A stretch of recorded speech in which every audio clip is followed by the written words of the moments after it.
Ingin tahu cara analisis saham Mina? Ayo pelajari analisis fundamental saham Mina bersama. Video ini untuk edukasi, bukan rekomendasi investasi. Mari kita lihat performa Mina. Di kuartal 2 tahun 2024, pendapatan Mina mencapai 9,46 miliar rupiah. Namun, perusahaan masih mencatat kerugian bersih sebesar 3,52 miliar rupiah. Dibandingkan dengan kuartal 4 tahun 2023, pendapatan menurun dari 11,67 miliar rupiah, tapi kerugian bersih sedikit membaik dari 2,91 miliar rupiah. Ini menunjukkan bahwa meskipun pendapatan menurun, perusahaan berhasil mengurangi kerugiannya. Sekarang, mari kita bahas profitabilitas Mina. Gross Profit Margin atau GPM di kuartal 2 tahun 2024 adalah 65,18%, sedikit menurun dari 66,45% di kuartal 4 tahun 2023. Operating Profit Margin atau OPM masih negatif di minus 33,89%, tapi membaik dari minus 22,25%. Net Profit Margin atau NPM juga masih negatif di minus 37,23%, sedikit memburuk dari minus 24,93%. Meskipun GPM cukup baik, OPM dan NPM yang negatif menunjukkan bahwa Mina masih menghadapi tantangan dalam menghasilkan laba dari operasinya.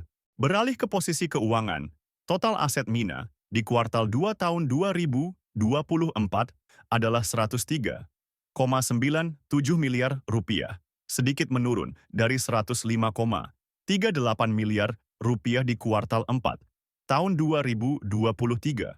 Ekuitas juga sedikit menurun dari 96,66 miliar rupiah menjadi 94,72 miliar rupiah. Penurunan ini mungkin disebabkan oleh kerugian yang terus dialami perusahaan. Untuk kesehatan keuangan, Mina memiliki debt to equity ratio atau DER 0, yang berarti perusahaan tidak memiliki utang yang signifikan. Ini positif untuk kesehatan keuangan jangka panjang. Equity multiplier atau EM sedikit meningkat dari 1,09 di kuartal 4 tahun 2023 menjadi 1,097 di kuartal 2 tahun 2024, menunjukkan sedikit peningkatan dalam penggunaan utang, namun masih dalam tingkat yang sangat rendah. Kinerja manajemen Mina dapat dilihat dari Return on Equity atau ROE dan Return on Assets atau ROA.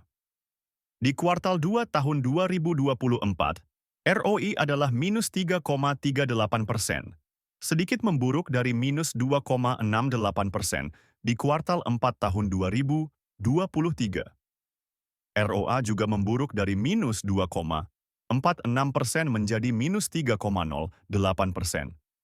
Angka-angka negatif ini menunjukkan bahwa manajemen masih menghadapi tantangan dalam menghasilkan laba dari aset dan ekuitas yang dimiliki. Sebelum kita lanjut ke valuasi, jangan lupa komen mau untuk mendapatkan cheat sheet investasi saham ya. Dalam valuasi menggunakan PE Band, kita melihat bahwa rata-rata PE Band Mina adalah 85,61. Namun, fair value berdasarkan PE Band menunjukkan angka negatif yaitu minus 46,23. Ini mungkin disebabkan oleh earnings yang negatif. Margin of safety juga negatif di minus 3,10, menunjukkan bahwa harga saat ini mungkin lebih tinggi dari nilai intrinsiknya berdasarkan PE. Sementara itu, valuasi menggunakan PB Band menunjukkan hasil yang berbeda. Rata-rata PB Band Mina adalah 4,00. Fair value berdasarkan PB Band adalah 57,68, dengan margin of safety 1,62. Ini menunjukkan bahwa berdasarkan PB Band, harga saham Mina saat ini mungkin undervalued. Nah, itu dia analisis fundamental saham Mina. Jangan lupa komen untuk analisa saham selanjutnya, subscribe channel ini untuk update terbaru, dan download aplikasi saham investor melalui link di deskripsi video. Terima kasih sudah menonton.